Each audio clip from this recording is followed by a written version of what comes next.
નમસ્કાર દર્શક મિત્રો, અંબાલાલ પટેલે ફરી એકવાર ચોંકાવનારી આગાહી કરી છે। સામાન્ય રીતે વર્ષનું ચોમાસું કેવું રહે છે તે માટેની આગાહી અલગ અલગ રીતે કરવામાં આવતી હોય છે।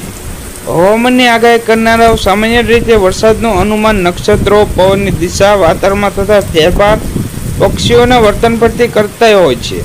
ખાસ કરીને તે આપણા જૂના ગઢિયાઓ ટીટોડીના ઈંડા ક્યાં મૂક્યા છે તેના પરથી ચોમાસું કેવું રહેશે તેનું અનુમાન લગાવતા હતા। ટીટોડીના ઈંડા દ્વારા કેવી રીતે થાય છે ચોમાસાની આગાહી? તો ગામડાના લોકો અને ખેડૂતો પરંપરાગત રીતે હવામાનની આગાહી કરવા માટે કુદરતી સંકેતોનો સહારો લેતા હોય છે, જેમાં ટીટોડીના ઈંડા દ્વારા ચોમાસાની આગાહી કરવાની પરંપરા ઘણી જૂની માનવામાં આવે છે। ચોમાસું અને ટીટોડીના ઈંડા વચ્ચેનું શું છે ગણિત? જાણો કેવી રીતે કરવામાં આવે છે વરસાદની આગાહી। ચોમાસું અગાઉ અનેક રીતે વરસાદની આગોતરી આગાહી કરાતી હોય છે, જેમાંની કેટલીક પ્રથા આજે પણ જીવંત છે। તો ટીટોડી જમીન પર કેટલી ઊંચાઈ ઈંડા મૂકે છે, તો ઈંડાની કેટલીક સંખ્યા છે, તમામ બાબતો પરથી વરસાદનું અનુમાન કરાય છે। જો ટીટોડી 4થી વધુ ઈંડા મૂકે તો વધુ ઊંચાઈ પર ઈંડા મૂકે તો વધુ વરસાદ થવાની સંભાવના છે। જો 3 ઈંડા મૂકે અને નીચાણવાળી જગ્યા પર ઈંડા મૂકે તો એવું માનવામાં આવે છે કે વધુ વરસાદ નથી।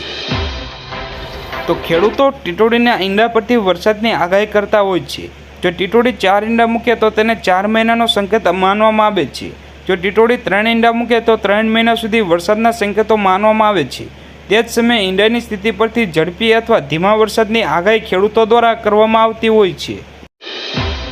ટીટોડીના ઈંડા પરથી નિષ્ણાતો માને છે કે કેટલાક મહિના વરસાદ પડશે તેનો અંદાજ ઈંડાની સંખ્યા પરથી લગાવવામાં આવે છે। જો ટીટોડી 4 ઈંડા મૂકે તો તેને 4 મહિનાનો સંકેત માનવામાં આવે છે। જો ટીટોડી 3 ઈંડા મૂકે તો તેને 3 મહિનાનો સંકેત માનવામાં આવે છે। તે જ સમયે ઈંડાની સ્થિતિ પરથી ઝડપી અથવા ધીમા વરસાદની આગાહી કરવામાં આવે છે। જે મહિનામાં ઈંડા ઊભા હોય તેટલા મહિનામાં ભારે વરસાદ ગણવામાં આવે છે, અને જે મહિનામાં ઈંડા આડા હોય તે મહિનામાં ધીમો વરસાદ ગણવામાં આવે છે। ઉદાહરણ તરીકે, જો 2 ઈંડા ઊભા હોય અને 2 ઈંડા આડા હોય તો 2 મહિના સુધી ભારે વરસાદ અને 2 મહિના સુધી ધીમો વરસાદ પડશે તેવું અનુમાન લગાવવામાં આવતું હોય છે।